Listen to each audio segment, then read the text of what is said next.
join us. It's really, really important to to eat what you grow and grow what you eat.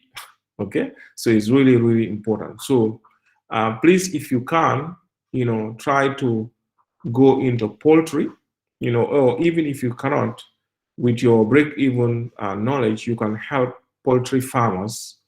You can advise them. Okay, if you want, you can charge a fee. Okay, before anybody goes to do poultry farming, you can tell them that, oh, I have some idea. I can do your business planning for you. Okay, one of the key things that you will need in development of business planning, in development of your business plan, will be to do a break-even analysis and also to do a budgeting for them. Okay, so and the budgeting, it will be easy. This question is a very good formula, for people who wants to go into, poultry production. Even though the prices have changed now due to this pandemic, and also I think there is some, issues with, chicken throughout the world, especially in Senegal, where we usually get our birds from. So because of that, the feed have gone up. Almost everything has gone up. The chips have gone up, the feeds have gone up, and the medication also. Okay, but it's a good basis. Okay, so good. I think it's going to be relevant for you. Either you use it yourself or you advise people. So try your hand on the assignment. Okay. Good. So if there are no questions, we're going to move. We're going to move to relevant costing. Okay, we're going to move to relevant costing. So let me project my slides. Right. So we're going to do relevant cost analysis. We've spoken about relevant costs all throughout. So we're going to, look at them briefly. We've been talking about relevant costs all throughout, even though we didn't look at the topic that says relevant costs, but everything that we do deals with relevant costs. Okay, so the three components of any relevant cost must be: one, all relevant costs must give rise to the feature, just like decisions are. We take decisions to relate to the feature. We don't take decisions retrospectively. No. We take decision which is going to affect our future business line. Okay, so relevant costs must relate to feature. And of course, they must give rise to cash flow. Okay, either cash inflow or cash outflow. Okay, so if you talk about any relevant cost, it must not be a sunk cost. It must not be an arbitrary cost like depreciation, amortization, costs that naturally don't exist. It must not be that. It must be cost that will give rise to cash flow. That means it must be a cost that will ensure that cash changes hand, either cash coming in or cash going out. That's what we call cash flow. Okay, it must arise as a direct result of a decision. So if there has to be a relevant cost, that relevant cost must give rise, it must be as a result of a decision. For example, when you incur cost to buy chicks, it's as a result of you going into poultry. Okay, so if you had rented a house for a lot of other businesses, but you want a project for poultry, whether you go for poultry or not, you will still pay your rent. So that will not be as a result of you going for your poultry production. Okay, right. So various types of relevant costs and non-relevant costs. Of course, opportunity cost. We know opportunity cost is that thing that is forgone as a result of choosing one best alternative. Incremental cost, we've seen it. Incremental cost is cost that will increase or decrease as a result of taking a decision. Variable costs, we know it. Avoidable costs, okay, and so on and so forth. So non-relevant costs are sunk costs, committed costs, fixed overhead absorbed, and depreciation, amortization, etc., etc. Okay, so we look at opportunity cost. We've known opportunity cost for a long time. We've done it in our economics and so on and so forth. So what is opportunity cost? It's the benefit that is foregone by choosing one alternative in preference to the next best alternative. Okay, so when you choose something, there's an opportunity cost. It's the benefit that you forego as a result of you choosing one alternative in preference to the next best alternative. Okay, so we can look at this example, example 10. Okay, a lecturer is being timetabled for the coming year. She has expressed a desire to teach in London. The courses she alone do in a specific week generate the following contributions. In London, she gets a contribution of 1,200. In Croatia, contribution of 1,500. In Moscow, a contribution of 2,100. Required. What is the opportunity cost of working in London? If he works in London, what will be the opportunity cost, class?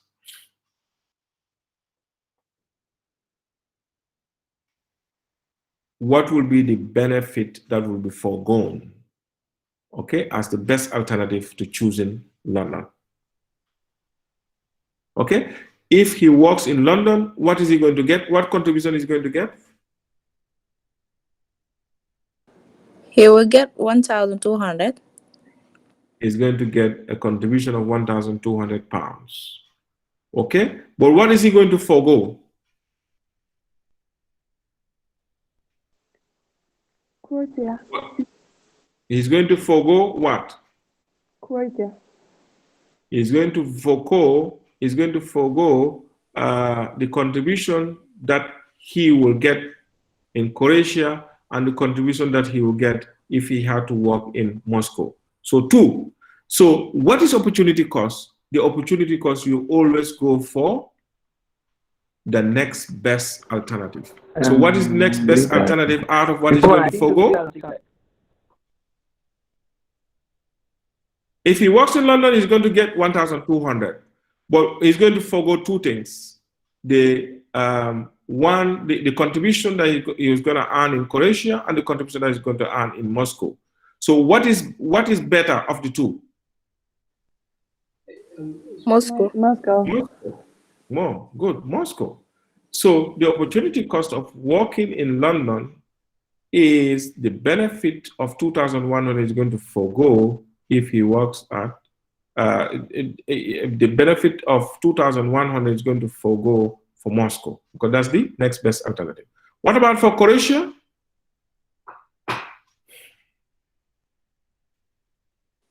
For Croatia?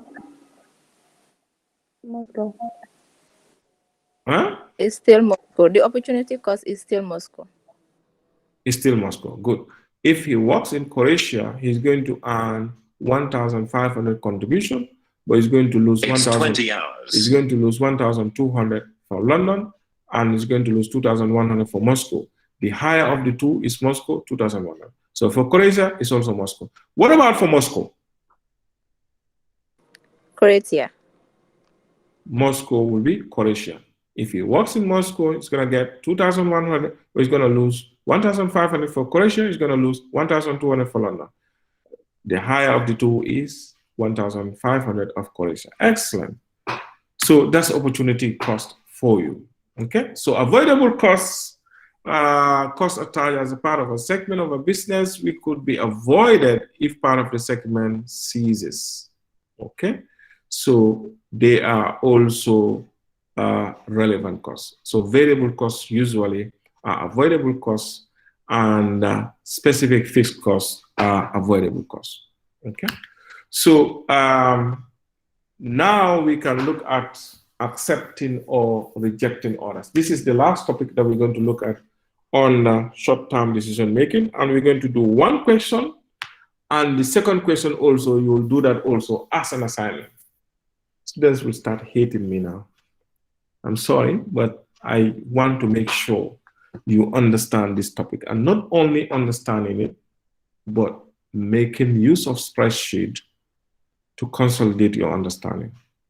Okay, and don't joke with these assignments. They are going to form a huge chunk of your overall results. Okay, so now let's go into accepting or rejecting orders. Before going into the last topic, accepting or rejecting orders, any questions, please, so far on what we have done? Any questions?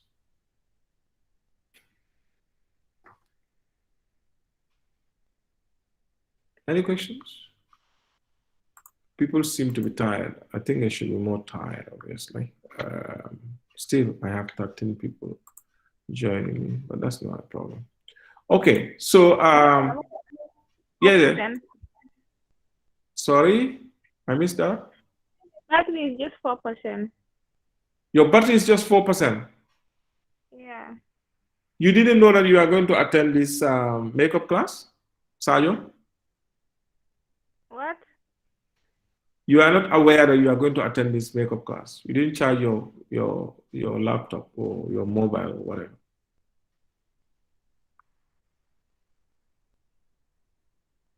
If it goes off, Sajo, you can just watch the video. It will be on YouTube, inshallah. Okay? So let's proceed. Accepting or rejecting orders. Please, any question before we move? I want to make sure we are all on the same wavelength. Shall we move? Shall we move? Yes. Okay. Adese, are you with us? Yes, Mr. Fofana. I'm with you. Good. Buba Keta, are you with us? Buba?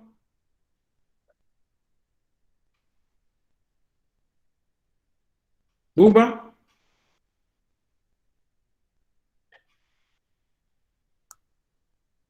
Buba? Basin Salah? Yes, sir. Basin? Yes, I'm here. I'm here. Okay. Okay, so let's proceed. Right. Accepting or rejecting orders is what we're going to look at. What that means is, as a business, people will have to come and place orders with you, whether you are into production of goods or you are into provision of services. People will always place an order. Okay? What is an order? An order is, okay? An order is placed when a customer wants a business to do job for the customer. If you are in business, a customer comes and places an order, that means he or she wants you to produce certain quantities of products for him or her, or if you are into service, the customer wants you to provide a particular service. Of course, this is going to go with what? Price. So when somebody places an order, what do?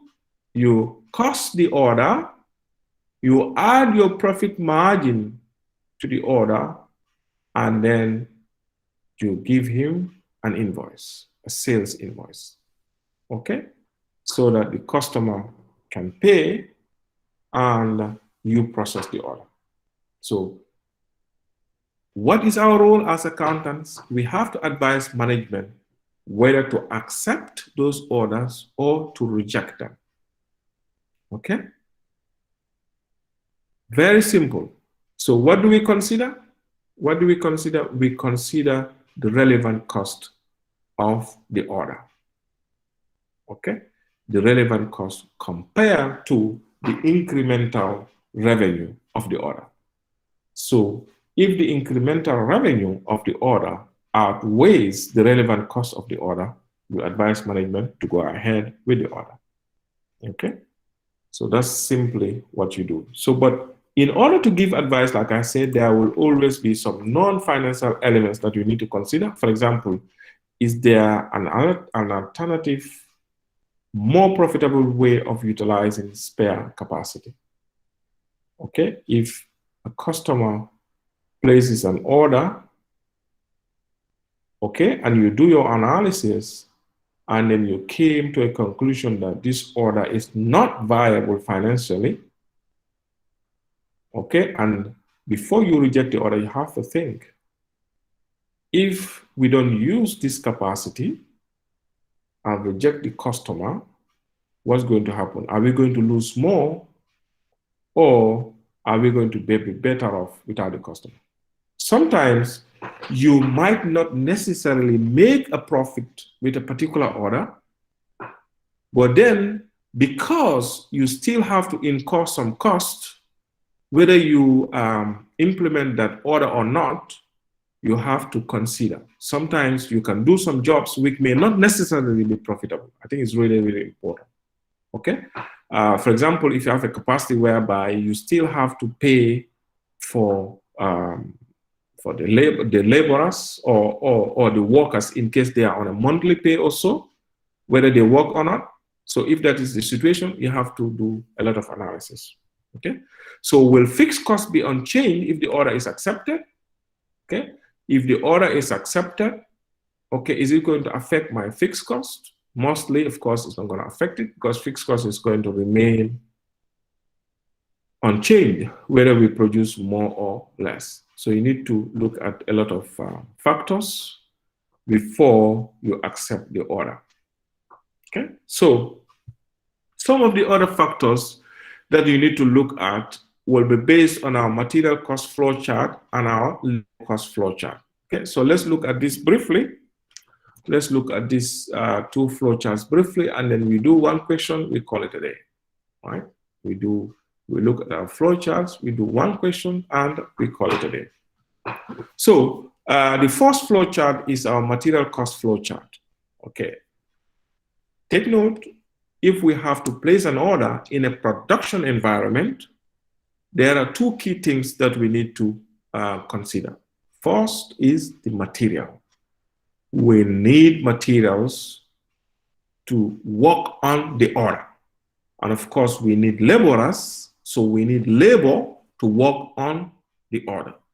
So these are two very critical things that we need to consider. So if a customer places an order, for example, if a customer places an order for, let's say, standard newspaper or standard printing company to produce books for them, okay? So before they go ahead with the order, okay, we are talking about producing books, placing an order to produce books for a printing company, okay?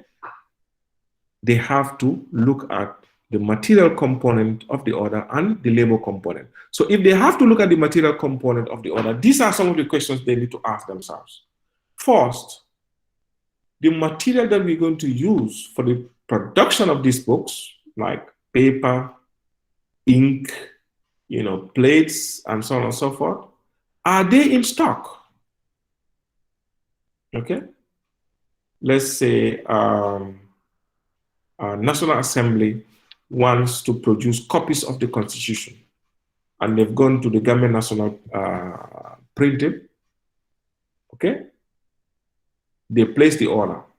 What Government National Printing Company or any printing company needs to do is it needs to analyze, okay, its material cost and its labor cost, okay? And these are some of the questions that it needs to ask itself, okay? Is the material in stock? Paper, ink, like I said, and other materials, are they in stock to produce the Constitution or whatever booklet the customer wants? If those materials are not in stock, what are we going to do? That means we're going to buy the materials, we're going to buy the book, we're going to buy the paper, we're going to buy the ink, and so on and so forth. So if we're going to buy them, naturally, we are going to buy it for this order. As such, the purchase price is going to be a relevant cost of this order. And we must consider it when we are calculating the price, the selling price of the order. Okay? So if the material that we're going to use, okay, is in stock, we're going to ask ourselves the next question. Is this material in constant use? Okay? We want to place an order to produce books, paper, ink, and so on and so forth. They are in stock. Already we have them in our stock. We bought it maybe in bulk, or we bought it for previous orders and so on and so on. So we still have some in stock. So we'll ask ourselves, is the material in constant use? Do we use this material all the time? If yes, if we use it all the time, that means it's a fast moving material. Okay? As such, if we use it on this order, we have to replace it. So the replacement cost will be a relevant cost. The cost that we're going to incur in order to replace it, because it's not wise if you have material in stock and then you go and buy more materials. No, you can use the materials, but then you're going to calculate how much you're going to replace those materials for. Those replacement costs are relevant to the order, so you have to put them into consideration. Okay? If the material is not in constant use, the material is in stock, but it's not in constant use, you ask yourself some more questions. The material is in stock, but we don't use it always. It's there, it gathers dust. Maybe it's been there for ages. Okay? So you ask yourself, is this material scarce? Is it material that is scarce? That is, if we want to get it, are we going to be able to get it easily, or is it difficult to get? There's scarcity. Is it scarce? If the material is not scarce, that means in case we want it anytime, we can always get it. So that means the material may not be that valuable. So you don't nil value. That means you don't add the cost of the material to the order. Okay? But then if by, for example, you need to, because that material, you need to use it, if in case you need to dispose of some excess of that as a result of this order, because you want to use the space, then that disposal cost will be added to the cost of the order. Okay? So if the material is not in constant use, but it is scarce, okay, that means maybe getting it is difficult, the opportunity cost is what is relevant. That means if you have to use it, okay, the value of the next best alternative will be a relevant cost here. Okay, so these are some of the things that you need to consider when a customer places an order and then you want to value the cost of the material. Okay, so we move to the next one, which is labor. Okay, once we get the materials, people need to work on the material. So that is the labor cost. So we look at the labor cost flow chart as well. First, you ask yourself, okay, you ask yourself, the people that are going to work on this order, are they in permanent employment? Okay, are they people that are in permanent employment? The staff that we're going to use that are going to work on these books, are they on our payroll? Okay, if they are not on our payroll, then that means we are going to get people outside to come and work on the order. The hourly rate that we are going to pay those people is a relevant cost, naturally, because we are hiring them for the job. So whatever cost we pay, whatever labor cost we pay to them is a relevant cost. Is that clear? Is that clear? Are you following me? Yes, Mr. Fofana. Good. Yes. Okay. So if the labor is in permanent employment, that is the people that are going to work on this are people that are already on your payroll, whether they work on this or they don't work on this, you still pay them monthly. If that is the case, you ask yourself, is labor fully utilized? These people that are already on my payroll, are they fully utilized? Fully utilized means they always have a job to do. They are not idle. So if they are not fully utilized, that means whether you pay them, whether this order is executed or not, you still pay them. So if that is the case, they are not fully utilized, you don't have to charge their cost to the order. If you do that, you are going to inflate the order. Okay? Because whether you execute this order or not, you'll still pay them. So you don't charge them. This is accountant's way of costing.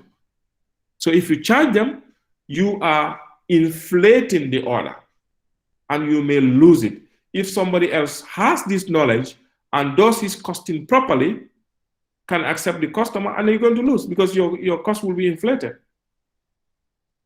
Okay? So usually a non-accountant may not be able to understand this concept. Okay? So if the labor is fully utilized, that means you have staff that you are paying, but then they have enough on their plate. They have enough work that they are doing. If they are fully utilized, you ask yourself another question. If they are fully utilized, that means there is not enough, capacity. So there is not enough, time for the workers. Then that means you have to get from outsider. Okay? So is overtime possible? In some organizations, overtime may be possible. In some organizations, it's not possible. So if overtime is possible, yes, the overtime that you're going to pay is going to be charged to the order, is a relevant cost. So if the overtime is not possible, opportunity cost is what you will consider. Okay? So let's quickly look at this question and we just wrap it up. I know people are tired now, to be honest. Even myself, I'm tired. So, but let's just do this question quickly and then we call it a day. Okay? So we're going to discuss, the written solution is here. We're only going to do a quick, calculation. Okay? And then that will be the end of it. So maybe in the next 10, 15 minutes, we are done. Okay. Right. So example 11, have you got it? Have you got it handy?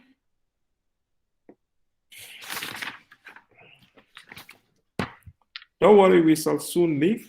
I myself, I'm hungry. I'm still at the office. Yes. Okay, shall we move? Okay. Right. Right. Jojo, are you with us? Buba? Lamin? Now I have only 10. Hey, these people. If exams comes, Yes. if you fail, they will be chasing you like crazy. When in actual sense, they will not attend class. It's not good at all, to be honest. Okay. Okay, are you following?